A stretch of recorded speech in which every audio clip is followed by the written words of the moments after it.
இருக்கா நான் சொல்ல மாட்டேன். நீங்க செய்யக்கூடிய ஆள் தான். கல்யாணம் நம்ப முடியாதுடா. இல்ல படம் சொன்னேன். நண்பர்கள் அனைவருக்கும் வணக்கம். நேத்து லைவ்ல நடந்த விஷயத்தை பத்தி தான் இந்த வீடியோல நம்ம டிஸ்கஸ் பண்ண போறோம். ஆக்சுவலா நேத்து எபிசோட் ஆரம்பிக்கிறதுக்கு முன்னாடி லைவ்ல நிறைய நடந்தது, நிறைய பேர் நிறைய விஷயங்கள் பேசினாங்க, அதை பத்தி தான் பார்க்க போறோம். அதுக்கு முன்னாடி இந்த வீடியோக்கு ஒரு லைக்கை மட்டும் போடுங்க. ரெக்வஸ்டா தான் இந்த விஷயத்தை கேட்கிறேன். நீங்க லைக் போட்டீங்கன்னா இந்த வீடியோ புஷ் ஆகிறதுக்கு இன்னும் ஹெல்ப்ஃபுல்லா இருக்கும். அதனால தயவு செஞ்சு லைக் போடாம இருக்கவங்க லைக் போட்டு கண்டினியூ பண்ணுங்க. இன்னும் நம்ம சேனலை சப்ஸ்கிரைப் பண்ணாம இருக்கீங்கன்னா கண்டிப்பா சப்ஸ்கிரைப் பண்ணி வச்சுக்கோங்க. யார் யார் பேசுறாங்கன்னா கனி, அதுக்கப்புறம் எஃப்ஜே, அதுக்கப்புறம் விக்ரம், இதை தாண்டி சுபிக்ஷா நின்று கேட்டுட்டு இருக்காங்க. விக்ரம்க்கு வந்து கல்யாணம் ஆயிடுச்சுல, குழந்தை பிறக்கிறத பற்றி பேசிட்டு இருக்காரு. சீக்கிரமாக குழந்தை பிறக்கணும் அப்படின்ற மாதிரிலாம் சொல்லிட்டு இருக்காரு. அப்போ எஃப்ஜேவை பார்த்து என்ன சொல்றாருன்னா, இவன்லாம் வந்து எனக்கு முன்னாடி குழந்தை பெற்றுவான் போல. அதாவது விக்ரம்க்கு கல்யாணம் ஆயிடுச்சு, குழந்தைக்காக வெயிட் பண்ணிட்டாரு. ஆனால் எனக்கு முன்னாடி இந்த எஃப்ஜே குழந்தை பெற்றுவான் போலன்னு கிண்டலாக சொல்றாரு. அதுக்கு எஃப்ஜே அப்படிலாம் இல்லைன்ற மாதிரி சொல்லிட்டு இருக்கான். இல்லடா உன்னை நம்ப முடியாது, நீ பண்ணாலும் பண்ணுவேன்ற மாதிரி கனி சொல்றாங்க. அதுக்கு இவன் ஒரு விஷயத்த சொல்றான். என்ன சொல்றான் கேளுங்களேன். இல்லை நான் அப்பெல்லாம் குழந்தை பெற்றுக்க மாட்டேன், நான் குழந்தை தான் பெற்றுக்க மாட்டேன்னு சொன்னேன், மற்ற எல்லாமே நடக்கும்ன்றாங்க.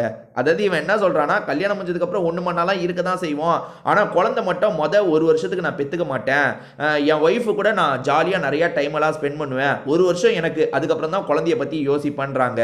அதாவது சாதாரணமாக அவங்க கிண்டலாம் ஒன்று சொன்னதுக்கு எவ்வளோ சீரியஸாக எல்லா விஷயத்தையும் சொல்லிட்டு இருக்காங்க.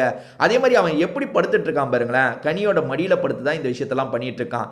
டே அக்கா தம்பிடா, நீ எதுக்குடா இப்படி பார்க்குறேன்ற மாதிரிலாம் கேட்டுட்டு இருக்கீங்க. இவனை நம்ப முடியாது. நீங்க வந்து சபரியை கூட நம்பிடலாம், சபரியை வந்து தம்பி மாதிரினா கூட நம்பிடலாம். ஆனால் இந்த எஃப்ஜே ஃப்ராடை நம்பவே முடியாது. இவன் சான்ஸ் கிடைக்கும் போதெல்லாம் பொண்ணுங்களை தொடுறது தான் வேலையாகவே வச்சுட்டு இருக்கான். அதனால தான் சொல்கிறேன், இவனை நம்ப முடியாது. இவன் கிட்ட இந்த அக்கா தம்பிலாம் வேலைக்கே ஆகாது. இதை தாண்டி என்ன பேசுகிறாங்கன்னா, இதை தாண்டி முதல்ல இது சம்மந்தமாக பேசுனாங்கன்னு சொன்ன பார்த்தீங்களா. அப்போ விக்ரம் என்ன சொல்கிறாருன்னா, பெண் குழந்தை பிறந்தா நான் வீரான் பேர் வைப்பேன்ற மாதிரி சொல்கிறாரு. அவர் எதனால் வீரான பேர் வைக்கணும்னு ஐடியாவில் இருக்காருன்னு தெரியல, இதை சொல்கிறாரு.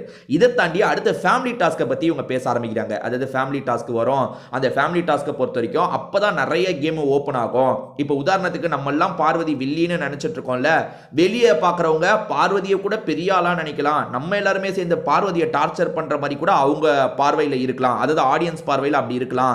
அதெல்லாம் ஃபேமிலி அந்த ஃப்ரீ டாஸ்க் அப்ப ஃபேமிலி வந்து நம்ம கிட்ட சொல்ற மாதிரி இருக்கும். இதை தாண்டி ஃபேமிலி சும்மாவும் இருக்க மாட்டாங்க. நம்ம ஒரு கேம் ஆடிட்டு இருப்போம், அதை டோட்டலாக குழப்பி விட்டுருவாங்க. ஏன்னா இது தப்பா இருக்கு, அது தப்பா இருக்குன்னு நிறைய விஷயங்களை சொல்லுவாங்க, நம்ம கன்ஃபியூஸ் ஆயிடுவோம் அப்படின்ற மாதிரிலாம் பேசிட்டு இருக்காங்க. ஆக்சுவலாக கனிக்கெல்லாம் கண்டிப்பாக ஃபேமிலி ஏகப்பட்ட அட்வைஸ் பண்ணுவாங்க. கனி அடுத்த 2 வாரம் தப்பிச்சிட்டாங்கன்னா அந்த ஃப்ரீஸ் டாஸ்க் ரவுண்டுக்கு வந்துருவாங்க. அடுத்து 1 வாரம் தப்பிச்சிட்டாலே அந்த ஃப்ரீஸ் டாஸ்க்கு வந்துருவாங்க.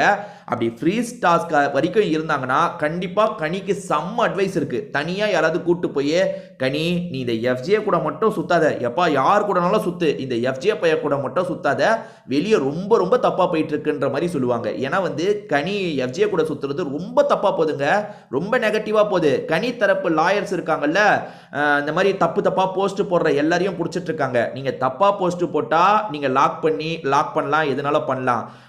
நிறைய விஷயம் நிஜமாலேயே நடக்குது. எதை பாருங்க, இவன் மடியில் படுத்துட்டு இருக்கான், இதெல்லாம் நடந்துட்டு தானே இருக்கு. அதுக்கெல்லாம் என்ன பண்ண முடியும்? கனியோட ஃபோட்டோவை தப்பாக மார்ஃபிங் பண்ணிலாம் போட்டுட்டு இருக்காங்கன்னு இது பண்ணுறாங்க. ஸோ அந்த அளவுக்கு வீட்டை சேர்ந்தவங்க கொஞ்சம் அப்செட்டில் தான் இருக்காங்க. கண்டிப்பாக பாருங்கள், வீட்டை சேர்ந்த யாராவது வருவாங்க, ஹஸ்பண்ட் வர வாய்ப்பு இல்லை, அதாவது தங்கச்சிங்க யாராவது வர வாய்ப்பு இருக்குது, தங்கச்சிங்க வந்து அட்வைஸ் பண்ண வாய்ப்பு இருக்குது. ஏன்னா ஏற்கனவே அட்வைஸ் பண்ணிட்டாங்க. அதே தாண்டி ஆதிரை வந்தும் அட்வைஸ் பண்ணிட்டாங்க, இவங்க கூட சேர்ந்து சுத்தாதீங்கக்கா, அது வெளியே தப்பாக போகுது. ஏன்னா எந்த மாதிரி பையன் பிடிக்கும்னு கேட்கும் போது நீங்கள் எஃப்ஜேவோட பேரை சொல்கிறீங்க, அதெல்லாம் தப்பாக போகுதுன்னு ஆதிரை சொன்னதுக்கப்புறமா இவங்க இப்படி பண்ணிட்டு இருக்காங்க. ஸோ ஃபேமிலி டாஸ்க் வந்ததுக்கப்புறம் அந்த மாற்றம் ஏற்படும். இவன் என்ன சொல்கிறான்னா, ஆமாம் ஃபேமிலியை பொறுத்த வரைக்கும் வெளி இன்ஃபர்மேஷன்லாம் சொன்னால் டக்குன்னு அனுப்பிடுவாங்கன்னு சொல்கிறான். எஃப்ஜே இருக்கான்ல, ஏற்கனவே ஒரு சீசனில் வந்து வெளியே இருக்கிறதெல்லாம் ஒருத்தங்க வேகமாக சொல்லிட்டு இருந்தாங்க, பிக் பாஸ் உடனே அவங்களை அனுப்பி விட்டுட்டாருன்ற மாதிரி சொல்கிறான். அப்படியும் நடந்திருக்கு. ஏன்னா வெளியில் நடக்கிற இன்ஃபர்மேஷனை ரொம்ப ஷேர் பண்ணக்கூடாது, மறைமுகமாக ஷேர் பண்ணலாம். ரொம்ப ஷேர் பண்ணால் பிக் பாஸ் இல்லைங்க நீங்கள் ஷேர் பண்ணக்கூடாதுன்ட்டு சீக்கிரமாக அனுப்பிடுவார். அதுவும் நடக்கும். ஸோ இதை பற்றி தான் இவங்களுக்குள்ள பயங்கரமாக டிஸ்கஷன்லாம் போச்சு. இதை பற்றி நீங்கள் என்ன நினைக்கிறீங்க?